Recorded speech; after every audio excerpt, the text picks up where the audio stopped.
Hello friends, solar चर्चा with Krishna में आपका स्वागत है। मैं कृष्णा श्रीवास्तव। दोस्तों, आज की वीडियो में जो मैं आपके साथ चर्चा का विषय लाया हूँ वो ये है कि आपके सिस्टम में आपने भी देखा होगा, गौर किया होगा कि कई बार एक ही कैपेसिटी के दो प्लांट आपके लगे होंगे। एक में बहुत अच्छी बिजली बनती है और एक में नहीं बनती। ठीक है, मान लीजिए 5 किलोवाट का लगा है तो एक सिस्टम 20 यूनिट, 25 यूनिट, 22 यूनिट बना रहा है।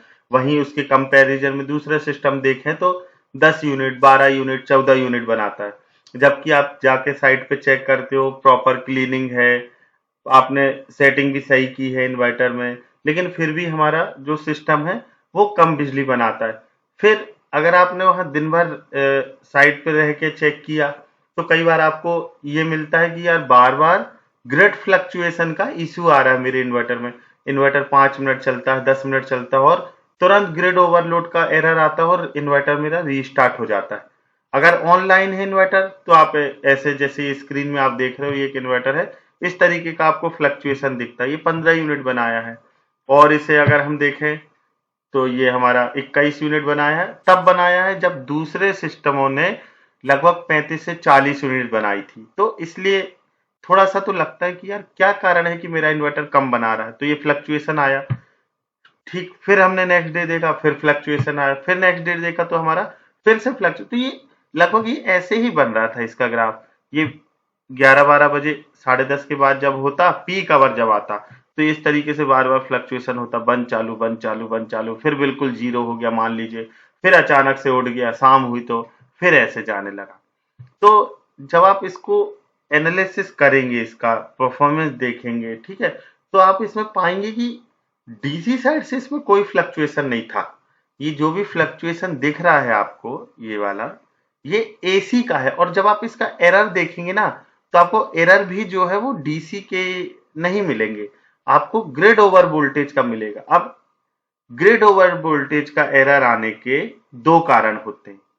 पहला कारण क्या है? या तो एमपीवी की सप्लाई में वोल्टेज उतना ज्यादा जा रहा हो, लेकिन हमारे इन्वर्टरों की आइडियली जो रेंज होती है, अपर रेंज, वो 270 272 के लगभग रखा जाता है।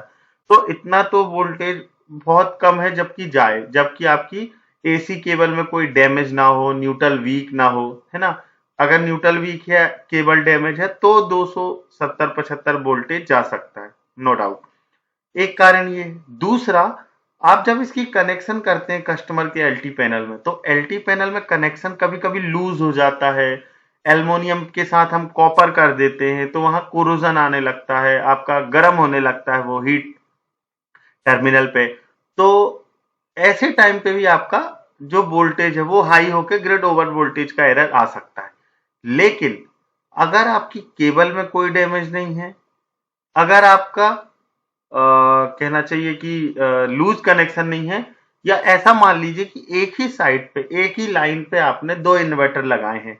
एक इन्वर्टर में आपका अगर 8 किलोवाट का तो 35-40 प्रोडक्शन जा रहा है, और जस्ट बाजू में लगे इन्वर्टर में 15, 18, 20, 22, जैसा अभी मैंने आपको इसमें दिखाया था कि 15, 18, 22, 13, और ये ऐसा जो हम ग्राफ देख रहे हैं, ये ऐसा फ्लक्चुएशन।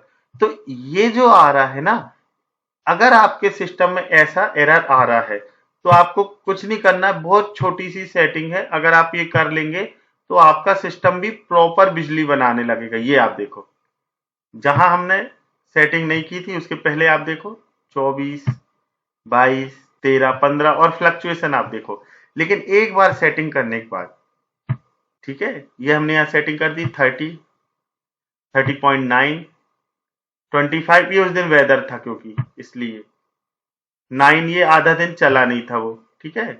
फिर यहाँ से ऑफलाइन हो गया था, और फिर उसके बाद हमने जब जाके उसे ठीक किया तो ये हमारा 29, 30, 29, 30 ये हमारा बनने ही लगा। कहने का मतलब है कि जो ये फ्लक्चुएशन आ रहा था ना आपका, जो उस समय आ रहा था आपका फ्लक्चुएशन, वो फ्लक्चुएशन हमारा क्या हुआ, बंद हो गया।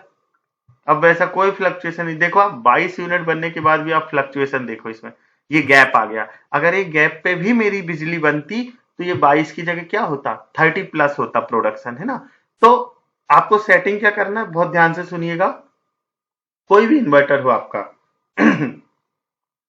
इस तरीके का फ्लक्चुएशन आ रहा है या ग्रिड ओवर वोल्टेज का इश्यू आ रहा है, तो आप क्या करो, पहले तो आप यही केबल चेक कर लोगे, लूज कनेक्शन तो नहीं है, न्यूट्रल वीक तो नहीं है, डैमेज तो नहीं है, ठीक है।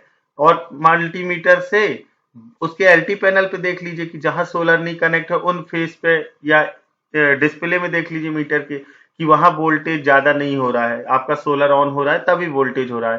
तो इस कंडीशन में आप सबसे पहले आपके सिस्टम को ऑनलाइन करिए।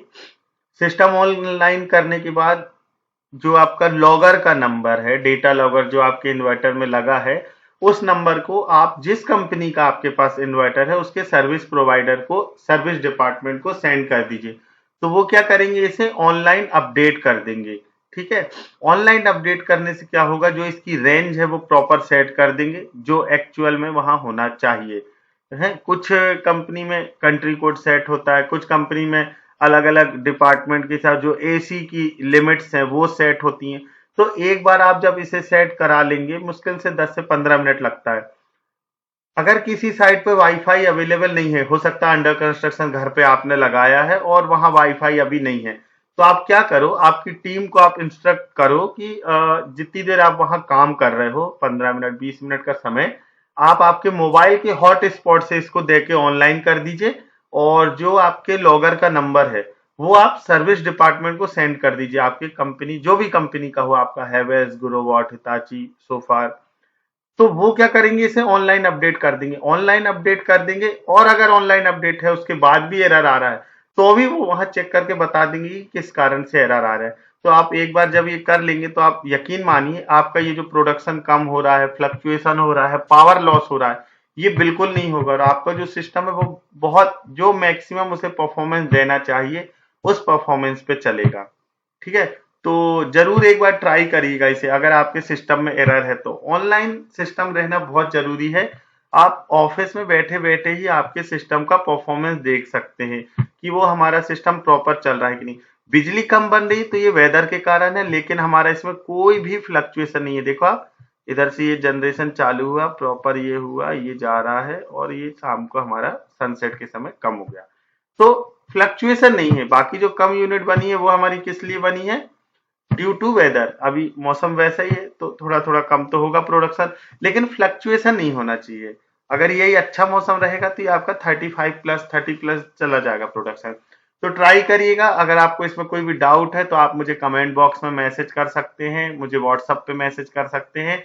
कोई भी क्वेरी हो आपकी तो आप मुझे पूछ सकते हैं। मध्य प्रदेश में इधर तो जैसे हेवेल्स है तो हम हेवेल्स वाले को सेंड करते हैं, है ना। मोस्टली क्या होता है आपको बता रहा हूं मैं, जिस इन्वर्टर में मैनुअल कंट्री कोड सेट करने का ऑप्शन है तो उसमें तो मैक्सिमम इन्वर्टर में ये इशू नहीं आता। लेकिन जिस इन्वर्टर में कंट्री सेट करने का ऑप्शन नहीं आता, है ना, जैसे सोफार है, हिताची है, हेवेल्स है, इसके कुछ मॉडल हैं जिसमें कंट्री हम नहीं सेट कर पाते, तो वहां आपको ये जो है लॉगर लॉगर भेज दीजिए या आईडी पासवर्ड भेज दीजिए। ये आपको सर्विस प्रोवाइडर को भेजना पड़ेगा। जितने समय वो अपडेट करेगा सिस्टम को उतने समय हमारा सिस्टम ऑफलाइन नहीं होना चाहिए, ऑनलाइन रहना चाहिए। अगर साइट पे कस्टमर का वाईफाई है तो उससे करिए, अगर आपने जीपीआरएस लॉगर लगाया है तो उससे करिए, और अगर दोनों ही चीज अवेलेबल नहीं है तो आपके मोबाइल से हॉट स्पॉट से नेट देके आप कुछ समय के लिए इन्वर्टर को ऑनलाइन कर दीजिए मॉनिटरिंग पे, जिससे आसानी से इसे अपडेट किया जा सके। एक बार आप इसे अपडेट करिए फिर प्रोडक्शन देखिएगा, बहुत ज्यादा फर्क आपको दिखेगा। तो उम्मीद करता हूं आज का वीडियो आपके लिए हेल्पफुल होगा। और जो भी वीडियो आपको लगता है कि नहीं औरों को भी मदद करना चाहिए, औरों के लिए हेल्पफुल हो सकता है, उन्हें प्लीज अपने सोशल प्लेटफॉर्म लिंक्डइन है, फेसबुक है, इंस्टा है, व्हाट्सएप ग्रुप्स है, इन पे शेयर करिए ताकि हम सोलर के लिए कुछ अपनी तरफ से दे सके। ठीक है, सोलर अगर हमें कुछ दे रहा है, समाज हमें कुछ दे रहा है, तो ये हमारी ड्यूटी है कि हमें इसका रिटर्न दें, उससे कुछ ना कुछ तो दें। ठीक, तो आज के चर्चा में सिर्फ इतना ही। फिर मिलेंगे हम एक नए टॉपिक के साथ, एक नए डिस्कशन के साथ, सोलर चर्चा विद कृष्णा में।